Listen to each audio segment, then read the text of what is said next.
Madam Speaker, Slava Ukraini, Haram Slava.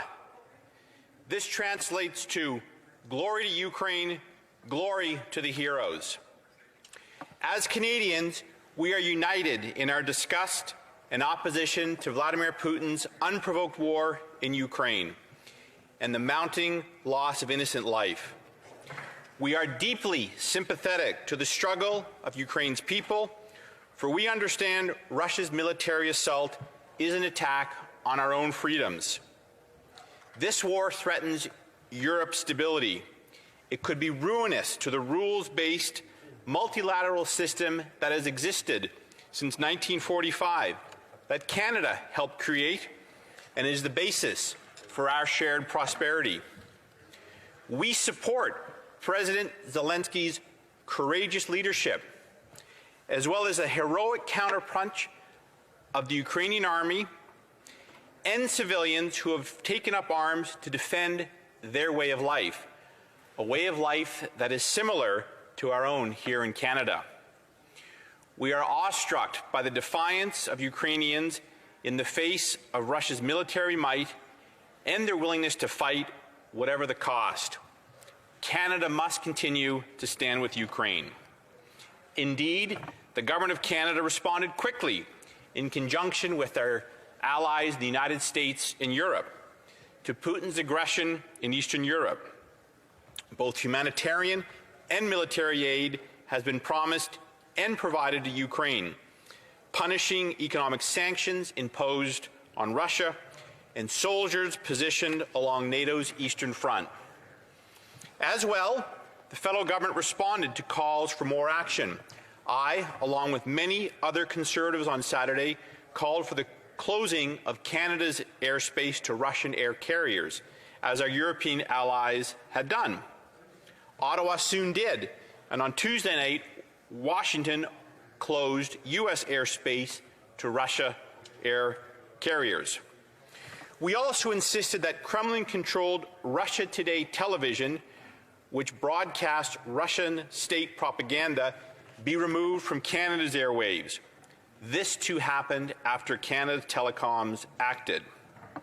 And after pressure mounted to end Russian oil imports to Canada, the federal government decided it would ban crude imports to our country.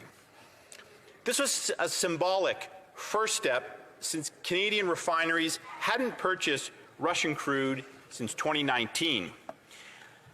But last year's petroleum imports from Russia total approximately $350 million. The Liberals corrected their omission midweek by including refined petroleum products to the oil ban.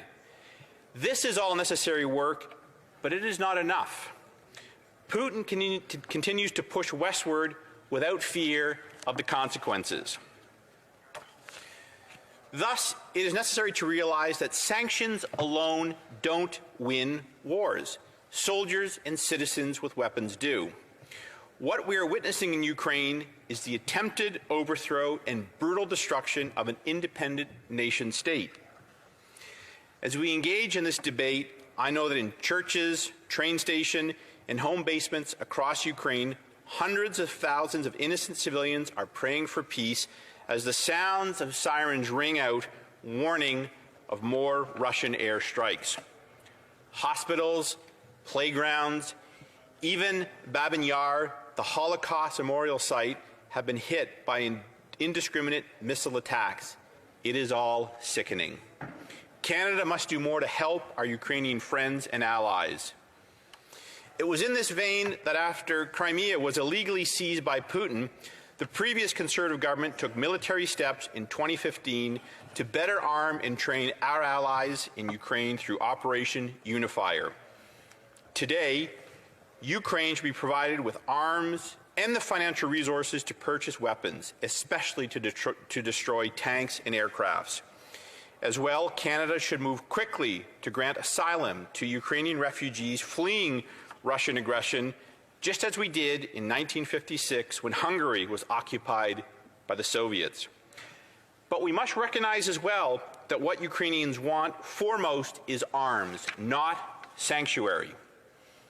Indeed, when the U.S. government asked President Zelensky if he wanted to be evacuated from his country to avoid being captured or worse, killed by Russian soldiers, he replied, "I need ammunition, not a ride." Ukrainians are asking for help to fight Russians, and Canada shouldn't hesitate a moment to provide them with whatever weapons they need to protect their home and fight the Russian military. Here at home, there are more ways for Canada to help. Canada's natural resources, our abundant gas and oil reserves, as well as minerals, should be mobilized to help Europe escape its dependence on Russia and China. This dependence weakens Europe in the face of Moscow's aggression and ensures Russia a large market for its resources, controlled by its oligarchs. The West must not continue Angela Merkel's failed legacy a moment longer. Building Canada's Energy East pipeline to St. John could have helped offset Europe's dependence on Russian oil. The Alberta to Texas Keystone XL pipeline could have ended U.S. dependence on Russian oil. This would have all made Russia poorer and weaker. Scuttling these pipelines were policy choices made in Ottawa and Washington with significant geopolitical consequences. They should be reversed. Canada is not able to ship our country's abundant natural resources overseas. We are a trading nation. We have oil and gas to export, but we lack the means to do so. It is past time to build pipeline infrastructure to the Pacific and Atlantic coast and commit to being a reliable energy partner with Europe. The federal government must do whatever it can to advance Newfoundland and Labrador's LNG export plans. This is because Putin's ability to cut off Europe from natural gas has strengthened Russia and weakened Europe. Canada can contribute mightily to the strategic challenge with our abundant natural resources. But this will mean ending our federal government's assault on Canada's hydrocarbons. Off the coast of Atlantic Canada, we can also do more. Canada and our partners must eject Russia from the executive management of the Northwest Atlantic Fisheries Organization. Russia should not be allowed to oversee the management of waters on the Grand Banks.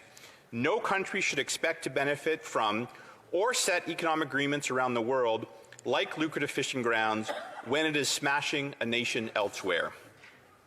Canada is not at war with Russia, but lessons from Ukraine must be applied to our own sovereignty.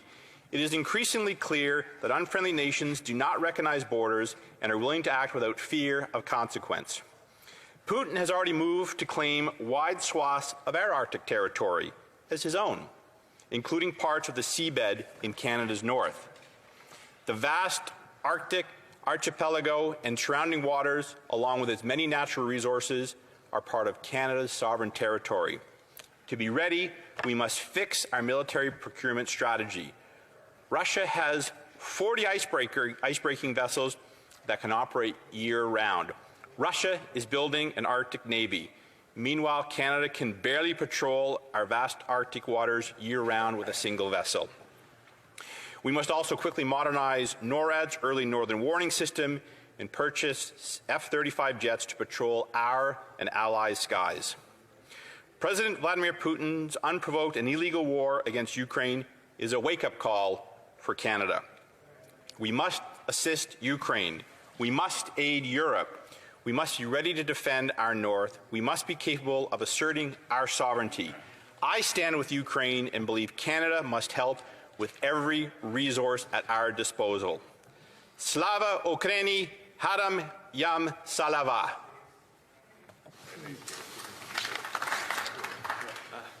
Before I go to questions and comments, à l'ordre, conformément à l'article 30. Pursuant to It's my duty, pursuant to Standing Order 38, to inform the House that the questions to be raised tonight at the time of adjournment are New agency and the honourable member for King Vaughan Housing. Questions and comments. Questions et commentaires. L'honorable député. the honourable member for Saint Jean. Thank you, Madam Speaker, and I'd like to thank my colleague for his speech. I understand that the main arguments of the Conservatives is that they want to ensure that Putin is not funded by OPEC, because we know that Europe is quite dependent on Russian oil, but their plan to use Canada to supply Europe, well, they can't forget that there are Russian oligarchs who have interests in the Canadian oil patch, and that the building of pipelines could also serve the interests of certain Russian oligarchs, including in the steel industry. So what would my colleague think of excluding systematically all Canadian companies that might have interests in Russia from this motion?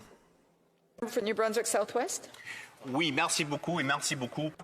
Thank you, Madam Speaker, and I would like to thank my colleague for the question. Well, the Canadian government, like our allies, is trying to prevent Russian oligarchs from receiving benefits from our economy. So I agree with my colleague's suggestion. But listen, Canada's plan is for our industries and our workers to sell oil to our friends in Europe. The honourable member for Edmonton-Griesbach. Thank you very much, Madam Speaker. And I want to thank my honourable colleague from New Brunswick, chair of our committee and our committee work, and fantastic at that. But I have a serious question for the member regarding my home province of Alberta. We have some of the largest oil reserves in Canada, and from this motion, what I'm hearing is that they wish to develop these sites and export some of this. However, China has a huge, large interest in many of the domestic companies here in Canada, particularly in Alberta. Some companies upwards of 50%. You can look back as far as 2008 with Nexen purchase of Canadian oil companies. Does the member support the profits of these companies, largely owned by China? The honourable member for New Brunswick Southwest. Another very good question. In fact, when I sat on the government side of the House, I was part of a government that moved to restrict China's ownership of vital Canadian resources. This is an area that the current Liberal government has failed to act on. We are now seeing rare earth minerals, companies that own rare earth minerals being bought out by state-owned enterprises. That should stop. I also believe, though, that if countries operate in this, companies operate in this country, we are able to monitor their activities to ensure they are not working against Canada's national interest as well, and I would support moves to do that when it comes to China's ownership. Questions and comments? Questions et commentaires? The honourable member for Bow River. Thank you, Madam Chair. To my honourable colleague from the Maritimes, it's been brought up that whether there was an ask for this type of resource. The Polish ambassador came to me a couple of years ago. What he couldn't understand was why there wasn't an LNG place on the East Coast close to Poland, as they were building a very large reception center. And he outlined exactly what he thought would happen and has happened today, and was very, very concerned of what would happen, which has done. So we've had people approach us, the Poland ambassador, in my office, very concerned and asking for our natural gas. The honourable member for New Brunswick Southwest has just a little over a minute to respond. Thank you. Another great question. Sadly, our allies in Central and Eastern Europe were far more aware to the dangers of Russia than our friends in Western Europe, and in fact, I would say even too many in the foreign policy establishment here in Canada. But we can move today. We can't undo what was done, but we can move forward. There is a proposal in Newfoundland and Labrador to take advantage of their natural gas resources, which would be the closest point to Europe, which would be the best partner for Europe to meet some of its needs for natural gas. As well, the large LNG facility in St. John, New Brunswick. It's currently import. There are plans to reverse it, so it is an export facility, again, closer to Europe than other points on the Atlantic coast. So we should move forward as partners with Europe, taking full advantage of our strategic resources to ensure that our allies are strong, they are protected, and countries like Russia are not able to threaten them by weakening their positions because they supply resources in places like Canada does not.